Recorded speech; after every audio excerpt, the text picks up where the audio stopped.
ക്വസ്റ്റ്യനിലോട്ട് പോവാം. ഇനി എന്തുവാ ഈ EFGH എന്നുള്ളത് ഒരു റെക്റ്റാങ്കിൾ ആവണമെങ്കിൽ എന്ത് വേണം, അല്ലെങ്കിൽ സിയുടെയും ഡിയുടെയും പൊസിഷൻ എന്തായിരിക്കണം എന്ന് ചോദിച്ചേക്കുന്നത്. ഇവിടെ സിയുടെയും ഡിയുടെയും പൊസിഷൻ എടുത്തേക്കുന്നത് C and D be any 2 points on the perpendicular bisector of AB. നമ്മളിവിടെ ABക്ക് എന്ത് ചെയ്തിട്ടുണ്ട്, ഒരു പെർപെൻഡിക്കുലർ ബൈസെക്ടർ വരച്ചിട്ടുണ്ട്. അതാണ് CJ എന്ന് പറയുന്നത്. അല്ലെങ്കിൽ CJ ഈ ഒരു ലൈനകത്ത് 2 പോയിന്റ് ആയിരിക്കണം സിയും ഡിയും. സിയും ഡിയും എന്തൊരു പോയിന്റ്സ് ആയിരിക്കണം, സി ഡിയും any 2 points on the perpendicular bisector of AB.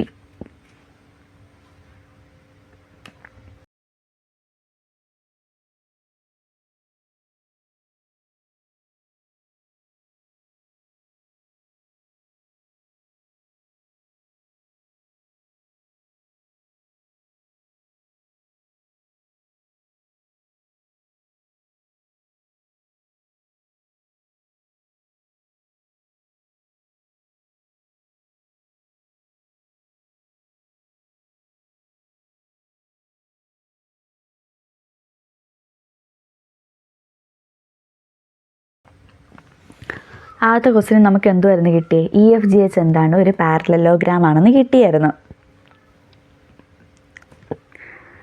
എന്താണ്, പാരലൽ ടു HG ആണ്, EF ഈക്വൽ ടു HG ആണ്.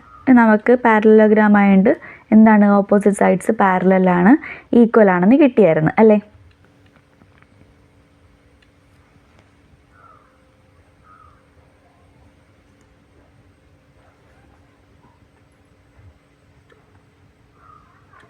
ഇനി ട്രയാങ്കിൾ ADCയും ട്രയാങ്കിൾ BDCയും കൺസിഡർ ചെയ്തപ്പോൾ നമുക്ക് എന്തോ കിട്ടി, EHും FGയും എന്താണ്, CDക്ക് പാരലൽ ആണെന്ന് കിട്ടിയായിരുന്നു അല്ലേ.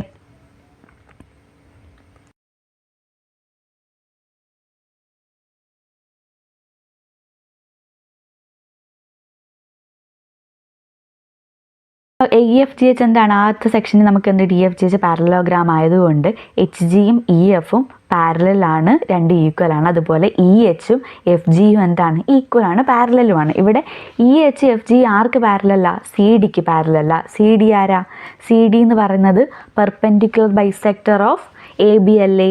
അങ്ങനെ ആണെങ്കിൽ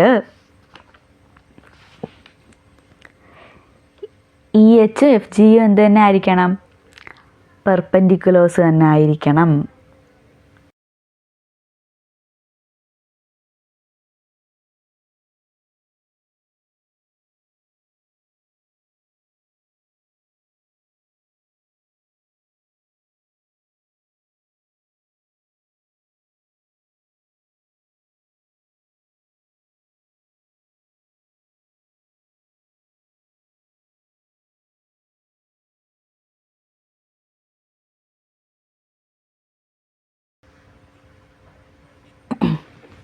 അങ്ങനെ CJ എന്താണ്, ABയുടെ പെർപെൻഡിക്കുലർ ബൈസെക്ടർ ആണ്.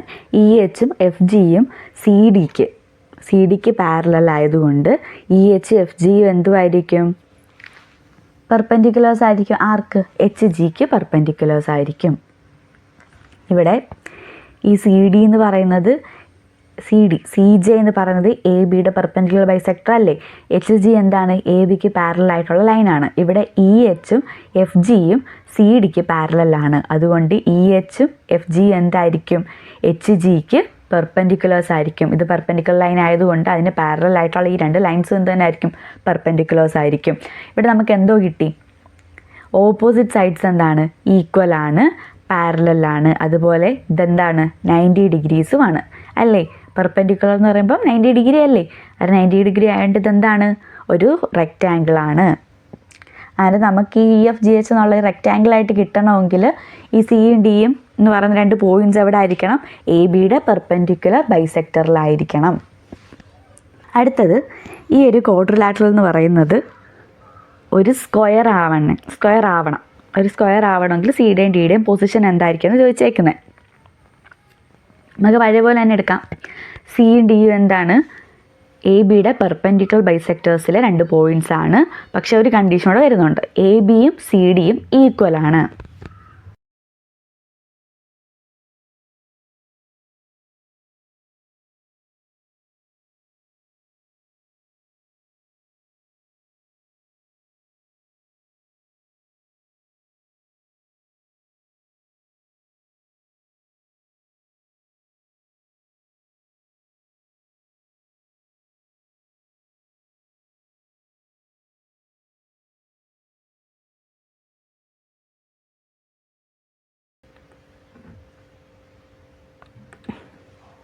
നമുക്ക് രണ്ടാമത്തെ ബി സെക്ഷനിൽ നിന്ന് എന്തോ കിട്ടി, EFGH എന്താ ഒരു റെക്റ്റാങ്കിൾ. നമ്മൾ തൊട്ട് മുമ്പത്തെ സെക്ഷനിൽ അതിൽ പ്രൂവ് ചെയ്തത് EFGH എന്താണ്, ഒരു റെക്റ്റാങ്കിൾ ആണ്.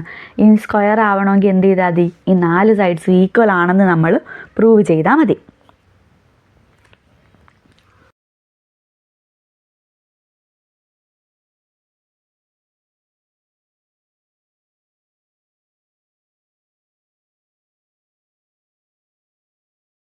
എഴുതാം.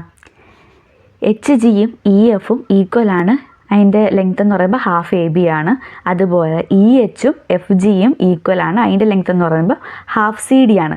നമ്മൾ എടുത്തിട്ടുള്ള എന്തോ ABയും CD ഈക്വൽ ആണെന്ന് എടുത്തിട്ടില്ലേ, അന്നേരം ഇത് രണ്ടും എന്തായിരിക്കും, ഈക്വൽ ആയിരിക്കും. അതായത് ഈ 2 പെയേഴ്സും എന്തായിരിക്കും, ഈക്വൽ ആയിരിക്കും. അങ്ങനെയാണ് 4 സൈഡും നമുക്ക് ഈക്വൽ ആണെന്ന് കിട്ടി. 4 സൈഡ് ഈക്വൽ ആയിട്ടുള്ള റെക്റ്റാങ്കിൾ എന്താണ്, സ്ക്വയർ ആണ്. EFGH എന്താണ്, ഒരു സ്ക്വയർ ആണെന്ന് കിട്ടി. EFGH സ്ക്വയർ ആവണമെങ്കിൽ നമ്മൾ എന്തൊക്കെ എടുത്തിട്ടുള്ളത്, സിയും ഡിയും എന്താണ്, ABയുടെ പെർപെൻഡിക്കുലർ ബൈസെക്ടേഴ്സിലെ 2 പോയിൻറ്റ്സ് ആണ്. CDയുടെ ലെങ്ത് എന്ന് പറയുന്നത് ABയുടെ ലെങ്ത്തിന് ഈക്വൽ ആണ്. ഇത്രയും നമ്മൾ എടുക്കുമ്പം എന്താണെന്ന് കിട്ടും, EFGH ഒരു സ്ക്വയർ ആണെന്ന് കിട്ടും.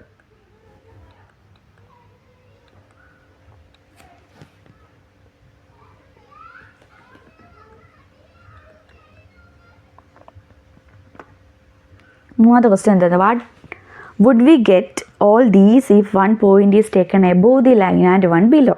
ഇതെല്ലാം കിട്ടുമെന്ന് വെച്ചാൽ റോംബസും റെക്റ്റാങ്കിളും സ്ക്വയറും പാരലോഗ്രാം. 4 കേസ് നമ്മൾ പ്രൂവ് ചെയ്ത 4 കേസാണ് പ്രൂവ് ചെയ്തത്.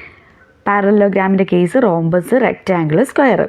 ഇത് 4ഉം ഈ പോയിൻറ്റ്സ് ഒരെണ്ണം മുകളിലും ഒരെണ്ണം ABക്ക് താഴെയും ആണെങ്കിലും ഇതെല്ലാം സാറ്റിസ്ഫൈ ചെയ്യുമോ എന്നാണ് ചോദിച്ചേക്കുന്നത്. നമുക്ക് നോക്കാം. ഇവിടെ ഇത് 2 ABയുടെ മുകളിലല്ലേ, ABയുടെ മുകളിലാണ് ഈ 2 പോയിന്റ്, സിയും ഡി ABയുടെ മുകളിലാണ്. നമ്മളിപ്പോൾ ചെയ്ത കേസിലെല്ലാം ഈ സിയും ഡി എന്ന് പറയുന്നത് AB എന്നുള്ള ലൈൻ്റെ മുകളിൽ നമ്മൾ പൊസിഷൻ ചെയ്ത് വെച്ചിരുന്നത് അല്ലേ. അങ്ങനെ ഇനിയിപ്പം 1 പോയിന്റ് മുകളിൽ 1 പോയിന്റ് താഴെയാണെങ്കിലും ഈ 4 കണ്ടീഷൻസ് സാറ്റിസ്ഫൈ ചെയ്യുമെന്നാണ് അവർ ചോദിച്ചേക്കുന്നത്. ഈ ഒരു ഫിഗർ നോക്കിക്കഴിഞ്ഞാൽ AB എന്ന് പറയുന്ന ലൈനുണ്ട്, C എന്ന് പറയുന്ന പോയിന്റ് താഴെയും D എന്ന് പറയുന്ന പോയിന്റ് മുകളിലും സെറ്റ് ചെയ്തിട്ടുണ്ട്. Eയും Fഉം Gയും Hഉം ഒക്കെ പഴയ പോലെ തന്നെ ആ സൈഡ്സിൻ്റെ മിഡ് പോയിൻറ്റ്സ് തന്നെയാണ്. നമുക്ക് എന്ത് ചെയ്യാം, നമ്മൾ ഇപ്പോൾ പ്രൂവ് ചെയ്ത 4 കേസ് ഇവിടെയും ആപ്ലിക്കബിൾ ആണ്. നമുക്ക് ഈ ഫിഗറിൽ തന്നെ പറഞ്ഞു പോവാം. ഇവിടെ നോക്കിക്കഴിഞ്ഞാൽ ഇവിടെ എത്ര ട്രയാങ്കിൾസ് ഉണ്ട്, ഇവിടെ ആൻഡ് ABC എന്ന് പറഞ്ഞ ട്രയാങ്കിളുണ്ട്, ABD എന്ന് പറഞ്ഞ ട്രയാങ്കിളുണ്ട്. ഇവിടെ HG എന്താണ്, ABക്ക് പാരലലാണ്, ABയുടെ ഹാഫാണ്. ഇവിടെ EF എന്താണ്, ABക്ക് പാരലലാണ്, ABയുടെ ഹാഫാണ്. EFഉം HGയും എന്തായി, പാരലലുമാണ്, ഈക്വലുമാണ്. ഓപ്പോസിറ്റ് സൈഡ്സ് ഈക്വലും പാരലലും ആണെങ്കിൽ ആ ഒരു ക്വാഡ്രിലാറ്ററലിനെ എന്ത് പറയാം, പാരലലോഗ്രാം എന്ന് പറയാം. ഇനി ABയും CDയും ഈക്വൽ ആവുകയാണെങ്കിലോ, ABയും CD ഈക്വൽ ആണെങ്കിൽ ഇതെന്തോ ആവും, റോംബസ് ആവും. നമ്മൾ നേരത്തെ എടുത്ത കേസ് തന്നെ, ABയും CD ഈക്വൽ ആണെങ്കിൽ ഇതൊരു റോംബസ് ആവും. പിന്നെ സിയും ഡിയും ABയുടെ പെർപെൻഡിക്കുലർ ബൈസെക്ടേഴ്സിലാണെങ്കിൽ എന്താവും, EFGH എന്ന് പറയുന്നൊരു റെക്റ്റാങ്കിൾ ആയിരിക്കും. ഇനി സിയും ഡിയും ABയുടെ പെർപെൻഡിക്കുലർ ബൈസെക്ടേഴ്സിലും അതുപോലെ CD ABക്ക് ഈക്വലും ആണെങ്കിൽ EFGH എന്തായിരിക്കും, ഒരു സ്ക്വയർ ആയിരിക്കും. നമ്മൾ ആ question answer. For any 2 points C and D, EFGH will be a parallelogram. ഇനി if the distance between C and D is equal to the length of AB, EFGH എന്തായിരിക്കും, ഒരു rhombus ആയിരിക്കും. ഇനി C and DB, any 2 points on the perpendicular bisectors of AB, then EFGH will become a rectangle. ഇനി സിയും ഡിയും perpendicular ബൈസെക്ടേഴ്സിലുമാണ്, CD equal to ABയും ആണെങ്കിൽ EFGH എന്തായിരിക്കും, ഒരു സ്ക്വയർ ആയിരിക്കും.